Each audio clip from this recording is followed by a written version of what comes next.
अस्सलाम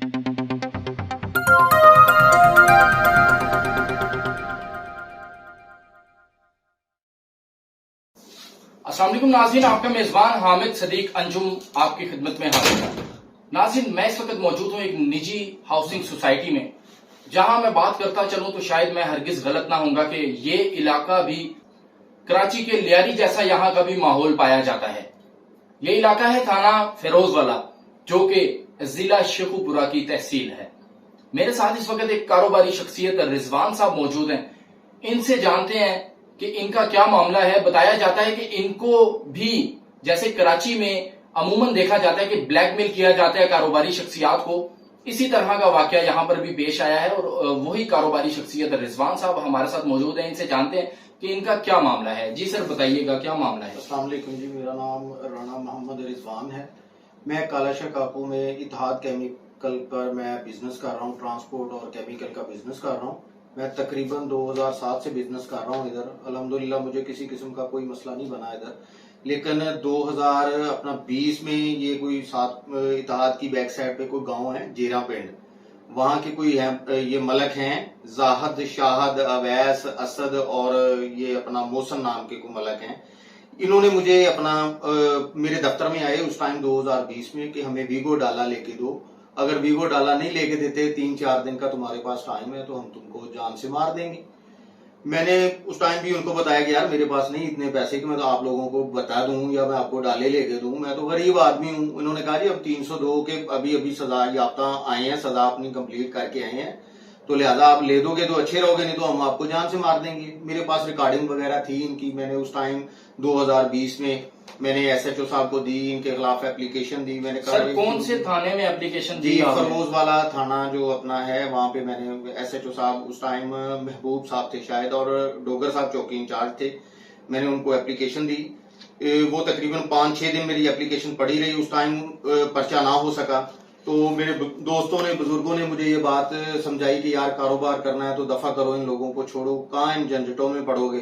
तो मैंने ना अपने किसी बुजुर्ग के कहने पे उनके डेरे पे जाके ना मैंने सुलह कर ली इन लोगों से। तो अब इन्होंने वो दिल में बात रखी हुई है अभी तक ये लोग मुझे मेरी जान नहीं छोड़े। इनके पास कोई शूटर आए हुए थे, इन्होंने कालू शाह नाम का बंदा है, चक 44 साथ ही, वहां उसको बेचारे को इन्होंने कत्ल कर दिया। उसके बाद जब इन्होंने कत्ल किया तो ये कहीं बैठे थे, वहां पे मेरे कोई 1-2 दोस्त भी बैठे हुए थे। तो इन्होंने बात की कि हमने एक लिस्ट बनाई हुई है, उस लिस्ट में राणा रजवान का भी नाम है, तो 3 और बंदे थे, चौथा नाम मेरा भी था, उसमें शामिल इन्होंने किया हुआ था। तो अपना जो इन्होंने अभी कालू शाह को कत्ल कर दिया, उसके बाद शायद मेरी बारी थी। अब इन्होंने मुझ पे ट्राइयां शुरू कर दी हुई थी। मैं तकरीबन 3 से 4 माह हो गया मैं दफ्तर नहीं जा सका, मैं कारोबार घर बैठ के कर रहा हूँ उनके डर से। तो अभी मुझे 4-5 दिन पहले इनकी कॉल आई है कि जी हमें अपना पैसे दो, केस 302 का हम पे केस है, पैसे बड़े लग रहे हैं तो हमें पैसे दो वरना तुम्हें जान से मार देंगे। अच्छा सर, ये बताइएगा कि जब लास्ट टाइम आपके साथ ये मामला पेश आया तब पुलिस ने किस हद तक आपके साथ ताउन किया? नहीं, उस टाइम पुलिस ने कोई ताउन नहीं किया।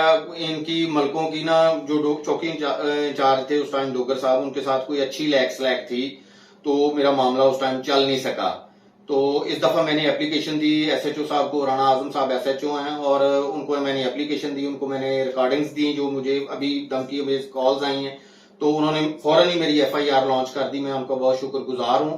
लेकिन उसमें बत्ताखोरी की दफात ऐड नहीं हुई जो कि होनी चाहिए थी। आपकी एप्लीकेशन में क्या वो दफात आपने मेंशन की? जी बिल्कुल, मैंने रिक्वेस्ट की थी क्योंकि मुझसे ना तो उनका मेरे साथ कोई कारोबार है ना कोई लेन देन है, तो वो पैसे मुझसे किस चीज के मांग रहे हैं? बच्चे की मांग रहे हैं। क्या समझते हैं कि इस बार फिरोज वाला पुलिस आपको जो है ना तहफ्फुज फराहम कर सकेगी? जी देखें, कोशिश तो कर रहे हैं। अभी तक तो मुझे उनकी तरफ से कोई कॉल नहीं दोबारा मौसूल हुई एफआईआर के बाद। मैंने उनको 2-3 मरतबा मैंने खुद ही राब्ता किया है उनके साथ।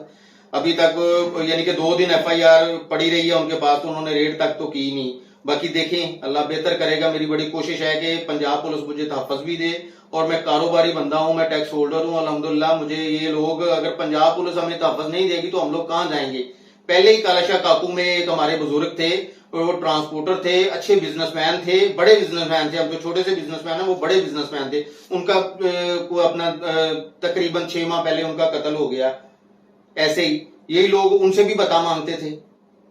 ये लोग अब हमसे भी बता मांग रहे हैं। इनका किस किस्म का गैंग बना हुआ है और इनके सरगना का क्या नाम है, अगर आपको मालूम हो तो? जी ये 4 भाई हैं, ये चारों ही सरगना हैं जी। ये इनमें शाहद है, जाहद है, अवैस है और असद है। और ये जो अपना भतीजा है इनका, जो अपना मुसन है, ये इनका भतीजा है। ये पांचों का गैंग है, ये पांचों मिलके बंदे मार रहे हैं। अब इन्होंने एक लिस्ट तैयार की हुई है, इनके पास कोई शूटर भी आए हुए हैं। ये पैसे लेके ना लोगों से, कालू शाह के भी जो मेरे सुनने में आया, नॉलेज में आया मेरे, कि इन्होंने किसी बंदे से पैसे लिए, किसी वो भी निजी सोसाइटी के किसी बंदे से इन्होंने पैसे लिए और अच्छे खासे पैसे लेके इन्होंने कालू शाह को कत्ल किया।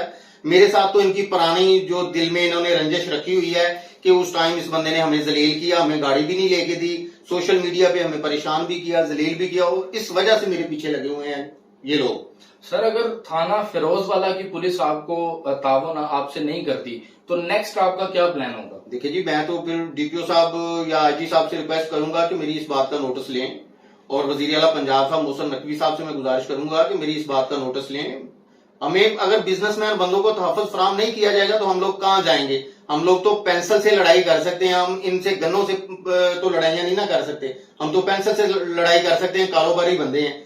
इतना टाइम हमारे पास होता नहीं कि हम लोग जाएं थानों कचहरियों में और इनके पीछे जाएं, या हम लोग गनमैन अपने साथ लेके घूमते फिरे। हम लोगों को जेब ही नहीं देता, बिजनेसमैन बंदे हैं तो अपनी शराफत की जिंदगी गुजारी है अल्हम्दुलिल्लाह अब तक, और शराफत की गुजारना चाह रहे हैं, और ये लोग हमें गुजारने दे नहीं रहे। क्या अपील करना चाहेंगे वजीर आला पंजाब और आरपीओ शेखुपुरा, डीपीओ शेखुपुरा से? मेरी इनसे यही गुजारिश होगी कि इनको, अभी ये बेलों पे हैं, इन्होंने अपनी जो बेलें करवाई हुई हैं 302 की भी, और ये जो मेरी एफआईआर है उसकी भी, एक इन पे एफआईआर कोई कार चोरी की भी है उसकी भी इन पे एफआईआर है, उस पे भी ये जमानतों पे हैं। इनकी जमानतें कंफर्म किसी पर्चे में भी अभी तक नहीं हुई, तो ये तो पहले भागे रहे हैं, अभी आके इन्होंने जमानतें करवाई हुई हैं। मेरी यही गुजारिश है कि इनका जमानतें कैंसिल करवा के इन लोगों को अरेस्ट किया जाए, ताकि मुझे इंसाफ मिल सके। जो बंदा कत्ल हो चुका है उसको इंसाफ मिले। जाहिर है इन्होंने इलाके का सुकून बर्बाद किया हुआ है। ये कराची का मंजर पेश कर रहा है काला शाह काकू। ये तो तीसरे दिन अब तो इनका बच्चा फोन करके थ्रेड करता है। वो जो मुझे फोन कर रहा है वो कहता है 21 साल में मुझ पे 4 पर्चे हैं, अगर 5वां पर्चा मुझ पे हो गया तो मुझे उसका कोई फर्क नहीं पड़ता। तो हमें तो फर्क पड़ता है ना, हमारे बच्चों को तो फर्क पड़ता है ना, इनको फर्क नहीं पड़ता, क्योंकि इनका काम है बंदा मारना, इनके लिए कोई मायने नहीं रखता। तो मैं गुजारिश करूंगा वजीर आला पंजाब से और आईजी पंजाब से कि मुझे तहफ़्फ़ुज़ फराहम किया जाए और जल्द से जल्द इनको गिरफ्तार किया जाए, और मेरी एफआईआर में बत्ताखोरी की दफात हैं जो वो ऐड की जाएं, क्योंकि इन्होंने पैसे मुझसे मांगे ही बते गए हैं। मेरा इनके साथ लेन देन तो कोई है नहीं। मेरा पहला रिकॉर्ड भी जो है वो थाने में मौजूद है। मैंने इस एफआईआर के साथ वो मेंशन करके दिया मैंने एसएचओ साहब को कि इन्होंने पहले भी 2020 में सितंबर के महीने में ही मुझे तंग किया था। अब भी इन्होंने मुझे 2023 के सितंबर के महीने में उन्होंने मुझे तंग किया है। जी बिल्कुल, आपने कारोबारी शख्सियत रिजवान साहब की बात सुनी, जिनका कहना है कि ला कानूनियत की इंतहा हो चुकी है फिरोजवाला में, और कारोबारी शख्सियात से भत्ताखोरी जो है वो अरूज पर है। भत्ता मांगना इन बदमाशों ने अपना वतीरा बना रखा है, जबकि थाना फिरोजवाला पुलिस ला कानूनियत बर्पा करने वाले अफराद हैं, उनके खिलाफ कार्रवाई से कासिर है। राणा रिजवान साहब ने आरपीओ शेखुपुरा और डीपीओ शेखुपुरा से दरख्वास्त की है कि खुदारा यहाँ के कारोबारी शख्सियात को तहफ़्फ़ुज़ फराहम किया जाए। अपने मेजबान हामिद सदीक अंजुम को कैमरामैन गुलफाम के साथ इजाजत दीजिए। अल्लाह हाफिज।